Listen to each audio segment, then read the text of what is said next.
Dias, mais um vídeo da série Vem Gravar de Qualquer Jeito, de noite, meio sem luz, enquanto eu estava preparando o material, aí tive uma luzinha, uma ideiazinha e vim aqui dividir com vocês.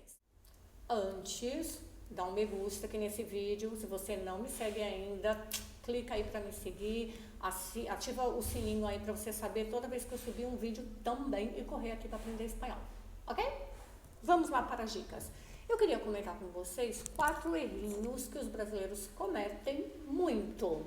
Cometem quando estão começando a aprender e alguns seguem cometendo esse erro. Por quê? Porque adotam esse vício e tudo que é vício é ruim de deixar, não é? Então, o ideal de aprender da base, muito bem feito, muito bem aprendidinho. Sempre digo isso, porque depois deixar o vício é muito mais complicado. Os 2 primeiros erros são com relação à grafia, ou seja, com relação à escrita, a como escrevemos a palavra.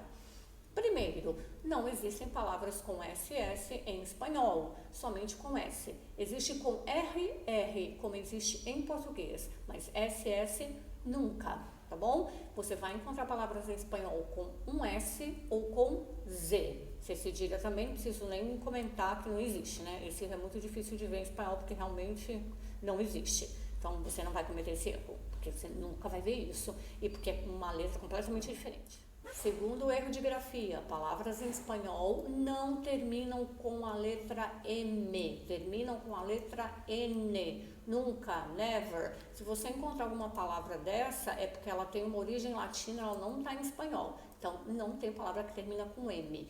Um bom exemplo para dar, quando a gente tem o plural na conjugação dos verbos, na terceira pessoa do plural, eles, elas, a gente sempre tem um N em espanhol, que em português seria relativo ao M, ou seja, eles estudam, elas cozinham, eles aprendem, não é com M. Em espanhol será com N. Ellos estudian, ellas cocinam, ellos creen, não importa qual seja o verbo, tá bom? Então, em espanhol é com N, em português é com M.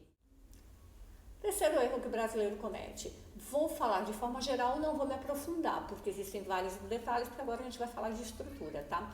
Em português eu digo, vou estudar agora. É um futuro. Em espanhol também existe esse mesmo tipo de futuro, ou seja, quer usar o ir e o verbo. Mas em espanhol eu preciso do a no meio do ir e do verbo principal. Então eu vou dizer, vou a estudar. Sempre preciso do a. Em português, não. Em espanhol, sim. Um erro multiplicado aí ao quadrado que eu sempre vejo é, principalmente, quando esse verbo começa com a. Aí o brasileiro acha que não precisa colocar o a. Por exemplo, vou almoçar. Por coincidência, em espanhol, almoçar também começa com a. Almoçar. Então, é muito comum o brasileiro dizer, vou almoçar. Não, gente, precisa do a também. Vou a almoçar. O que acontece é que quando a gente fala, a gente costuma falar rápido, então emenda tudo. Aí parece que não existe o a, mas existe. Então é vou almoçar. Fica até um pouquinho mais longo por causa do a que tem aí no meio, mas tem que existir. Então, futuro tem que ter o a entre o ir e o verbo principal. Vou a e o verbo. E não importa com quem eu estou conjugando esse verbo, tá? Meus exemplos aí foram sempre com vou, mas não importa qual seja a pessoa. Ele vai, ella va, nosotros vamos, não importa. Tem que ter o a em seguida do verbo ir.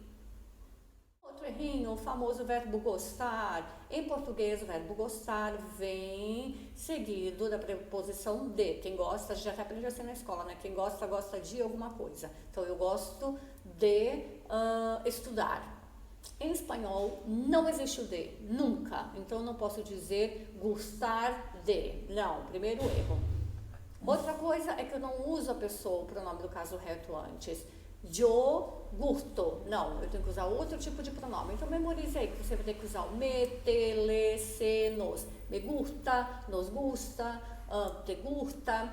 Eu fiz um vídeo não, na verdade 2, falando sobre esse verbo, sobre outros que seguem essa mesma regra, tá bom? Eu vou deixar aqui na descrição, aqui embaixo, você vai lá e estuda direitinho, porque tem muitos detalhes. Inclusive, no blog tem exercício com esses verbos. Então, eu já dei 2 aulas assim bem completinhas a respeito do verbo gostar em espanhol. Aqui eu tô dando só uma clareadazinha, só uma coisinha, uma pincelada, para mencionar que eu não uso de depois e também não uso as pessoas eu, você, ele, ela. Eu tenho que usar outro tipo de pronome. Me gusta estudiar, por exemplo. É isso nesse vídeo, gente. 4 diquinhas rápidas aí, tá? De erros muito básicos, mas que se comete muito em espanhol. Se você quer dar alguma dica de algum assunto que você quer entender melhor, ou que você já sabe, mas que você aprendeu, que você acha que outras pessoas deveriam aprender também com erros que os brasileiros cometem, deixa aqui nos comentários que eu vou olhar tudinho direitinho e vou gravar pra vocês, tá bom? Besitos e até o próximo vídeo.